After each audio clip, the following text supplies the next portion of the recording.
This one's gonna look yuck because we're gonna write Riemann sums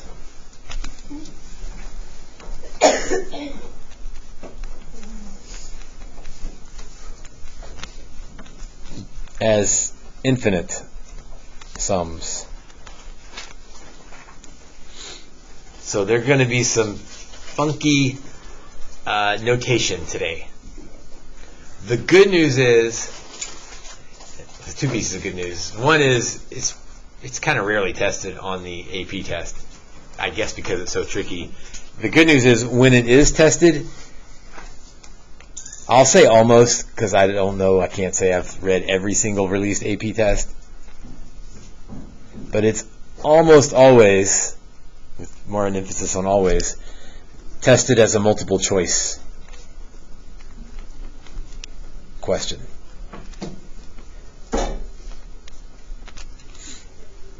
Which means you don't have to remember the format exactly perfectly, as long as you remember the key pieces. You can look at all the choices and be like, all right, there's this piece, and that matches up, and there it is.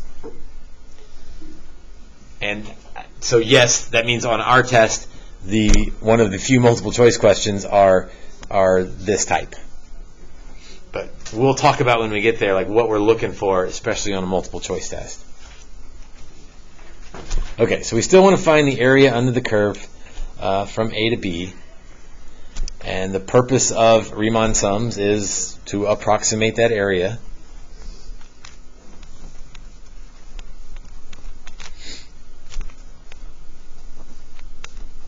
Approximate the area under the curve. That's what we've been doing. Question? Will we ever have to approximate the area above the curve?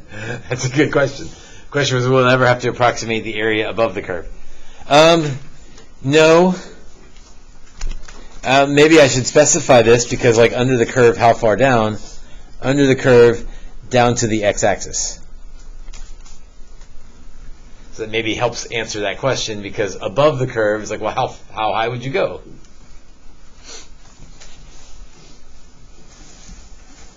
Second question we've answered a couple times. How would we get a better approximation using Riemann sums? Smaller width.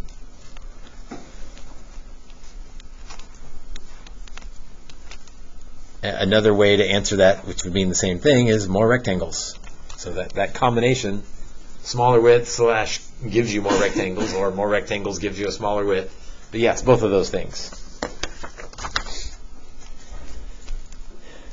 Okay, if we use n rectangles in a right Riemann sum, what is an expression for each little delta x? So, like, what's that delta x equal if there are n rectangles? I did this a minute ago. See, the full width is b minus a, and we'll divide by n, however many rectangles we want. There's that connection between more rectangles, smaller width. Right? If we use 100 rectangles, that's a pretty small width. If we use 1,000 rectangles, it's even smaller width. Okay, what is an expression for the height of each rectangle? The leftmost rectangle has a height of, okay, we're doing right Riemann sums, so the leftmost rectangle would be that one. The height would be f of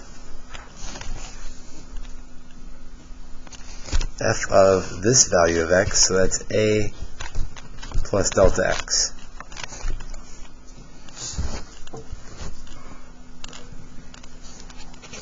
The next rectangle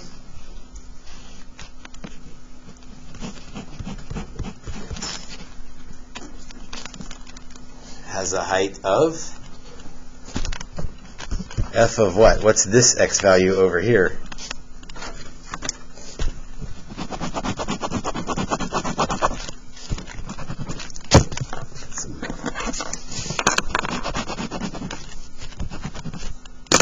What was that?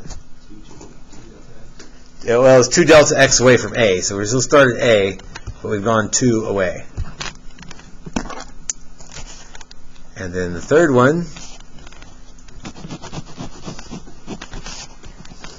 get the hang of this thing now. F of, we started at A, we moved 3 delta x's away.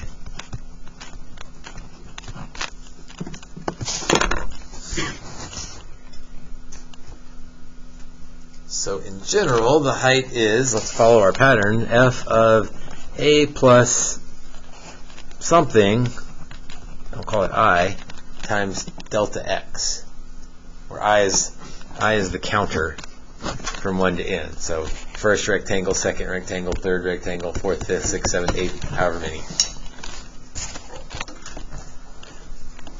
Right, the area of one rectangle is base times height.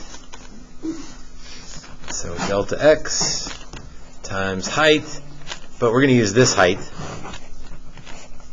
f of A plus I delta x. And we've already said that delta x is b minus a over n. And this is getting into the technical stuff here. Add up all of the rectangles. What's the symbol for add up all of the? It's the favorite word in your lexicon these days. Sigma, yes. What a sigma formula this is. No? Don't do that? So we'll add up. Our counter is I, so we're going to add up from 1 to n. We're going to add up all of the rectangles. So we're going to add up all of the... Now I'm going to switch the order here because that's going to make it look better. So I'm going to put the height first. A plus I delta x times delta x. What's the n? N is the number of rectangles. Okay.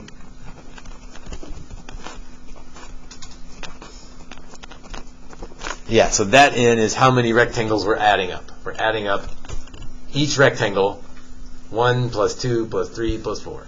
Is the changing x on the side of the area of one rectangle a part that? Is that a part of the equation? Sorry, that's not part of the equation. That's like me saying or reminding us what delta x is. Good question.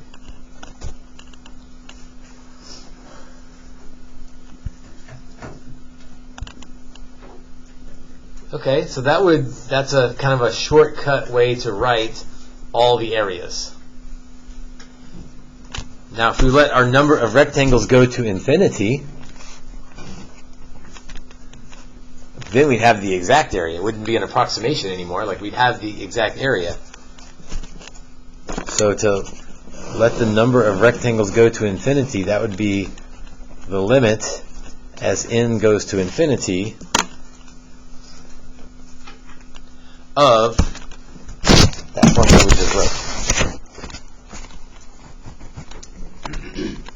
Equals 1 to n. So we're counting from 1 to n, although n is going to infinity now. So that's a big count.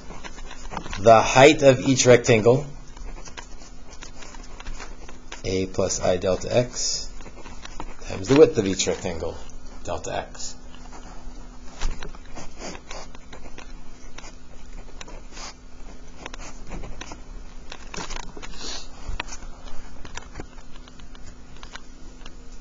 So I think if I just threw that on the board 10 minutes ago, you'd probably think, what in the world is that?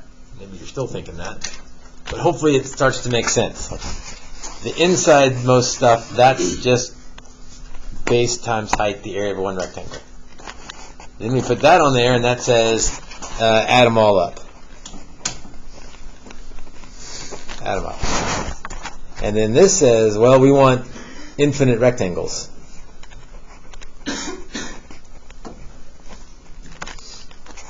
So we're going to take infinite rectangles, add them all up, and each rectangle is, of course, just base times height.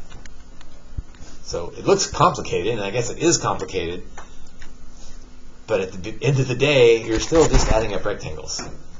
We're doing it in a fancy way, and we're doing all of them, so that's a little bit crazy, but we're still just adding up rectangles.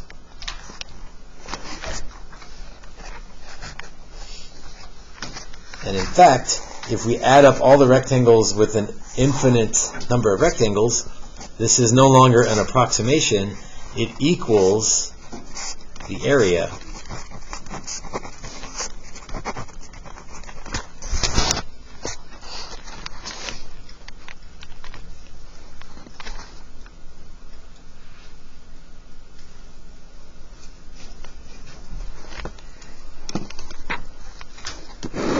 This is what you got to know.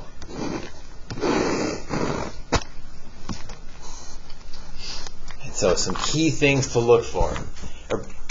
Here's how the questions will be asked. We'll either give you the right side and ask for the left side, or we'll give you the left side and ask for the right side.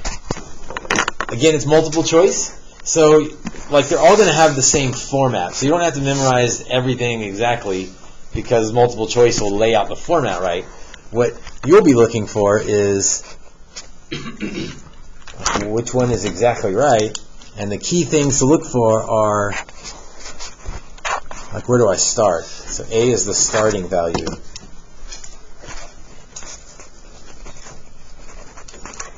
Or the starting x. So that's one thing that you'll try to match up and see what it is. And the other piece that you'll try to match up, and usually it's these two alone will get you there. Delta x is equal to b minus a over n.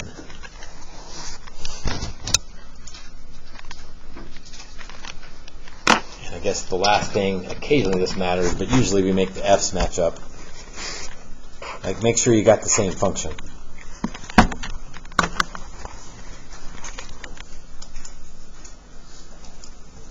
All right, we need to try some of these. Again, if you're left on your own to write one of these, students mess this up all the time. But that's why we always give them multiple choice. Having said that, you turn the page and it's like, where's my multiple choice? Let's do a couple without multiple choice, and then we'll switch to multiple choice. Okay, so write that thing, that integral, as a limit of a Riemann sum. Okay, so I know its limit as n goes to infinity because I want infinite rectangles. That'll be on all of them. In fact, I don't know, we could do the first three sort of in parallel here. So we always want infinite rectangles. Limit as n goes to infinity. That means infinite rectangles.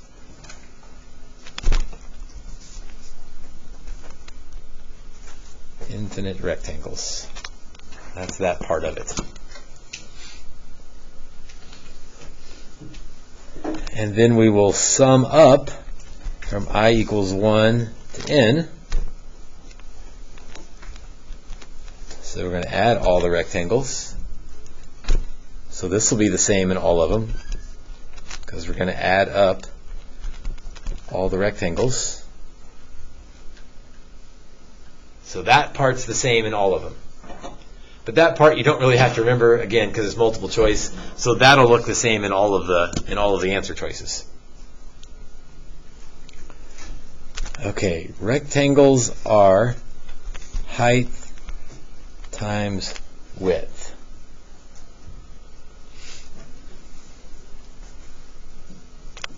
Okay, and height is f of, what do we say, a plus delta x over n? Nope. A plus I delta x. See, I can't even do it without multiple choice. And the width is delta x. Okay, but this function is x squared plus 1. So we're going to do something squared plus 1. And the something we're going to plug in is a plus I delta x. Let's say, we said a was the starting point. So we'll start with 3, because that's our starting number, plus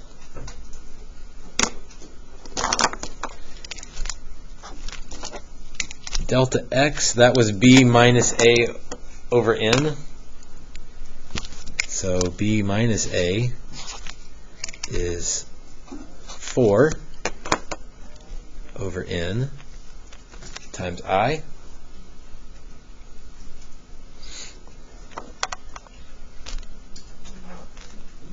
And then times delta x. We already said what delta x was. That was 4 over n.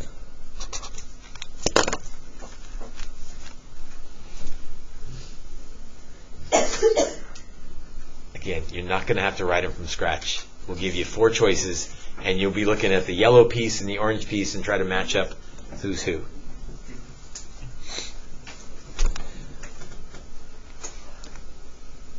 All right, let's do the next one here. Sine of x plus x. So sine of something plus that something. But the something is a, so our starting point is 8. That also goes over here. Plus delta x. Oh, this one's a little bit tricky. What's delta x for this one? Negative 6, because it feels like you're going backwards. Negative 6 I over n, 8 plus negative 6 I over n. That's my height. My width is always delta x, so that's still negative 6 over n.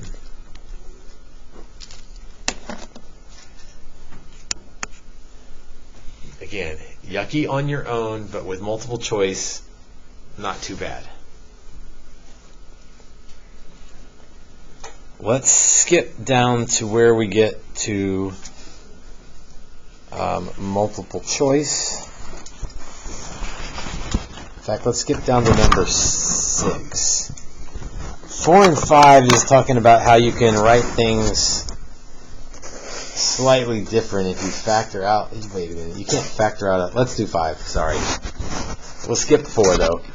Looking at 5. So I'm looking at.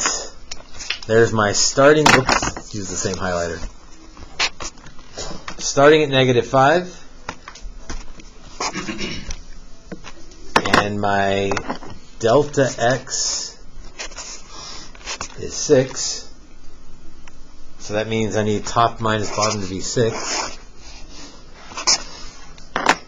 So definitely number 1 works.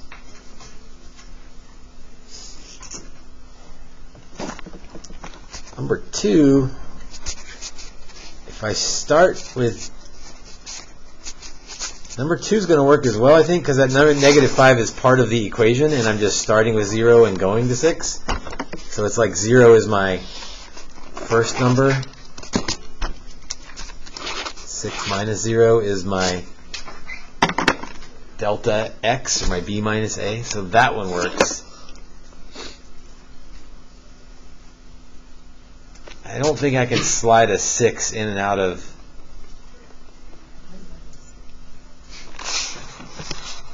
Can I? It can't be 1 and 2.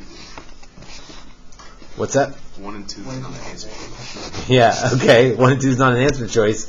So let's see. If I plug 0 in, I would get this. So that looks like if I plug the first one in, I should get this. So if I plug 0 in, that works. So 0 works. 0 to 1 feels weird. Like my last number is 1, but that 6 out there. Oh, there's the 6. So that would be okay. And this 6, that's why I don't like this problem, could come all the way out front. You're not going to see one like number 5. It's going to be much more straightforward than that. Much more straightforward than that.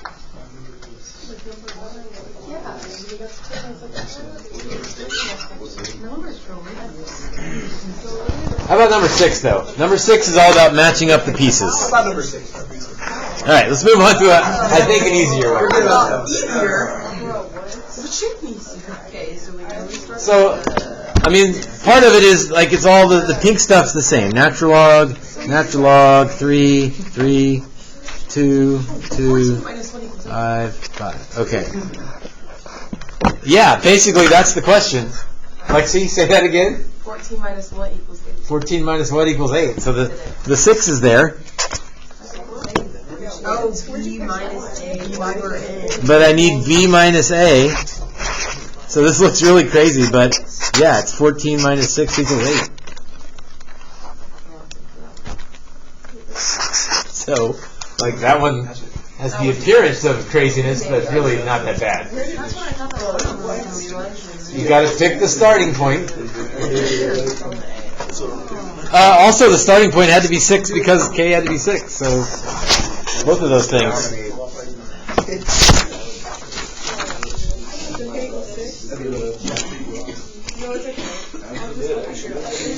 All right, let's skip down to number 9. Skip down to number 9. Because 7 and 8 are like the free response that you're not going to have to do. Number 9 is asking for the area. Let's write it as an integral first. Area from 0 to 2 of 4 minus 3x squared dx.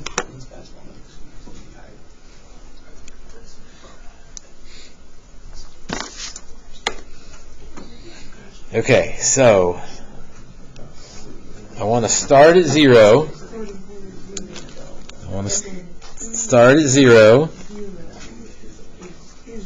And 2 minus 0 is 2. So that's the 2 over n. I've got that on A and B. So I think it's got to be A or B. C and D don't have the right delta x in there. So what's different about those two? I don't add a 1 in there. Yeah, I don't know what that's doing in there. That's not supposed to be there. So it's B.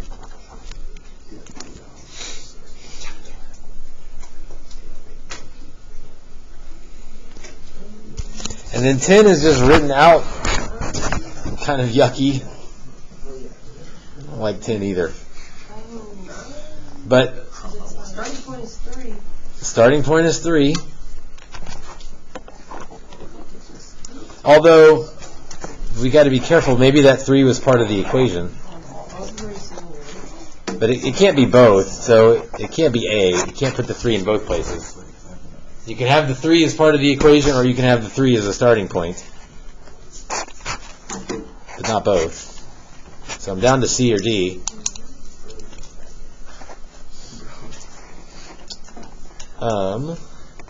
Let's see, my counter is just I over n. Like if I tried to rewrite this, sine of 3 plus I over n.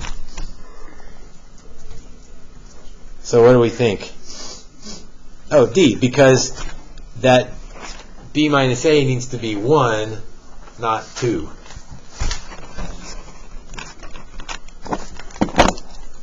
Because that coefficient on I has to be 1, so it's got to be D.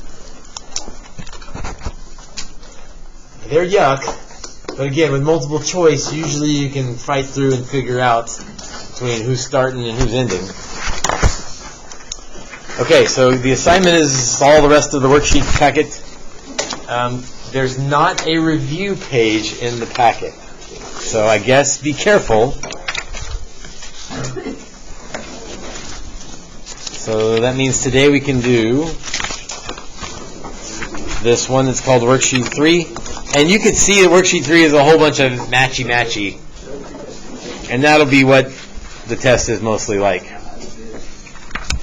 So, Monday we'll review, Tuesday we'll test.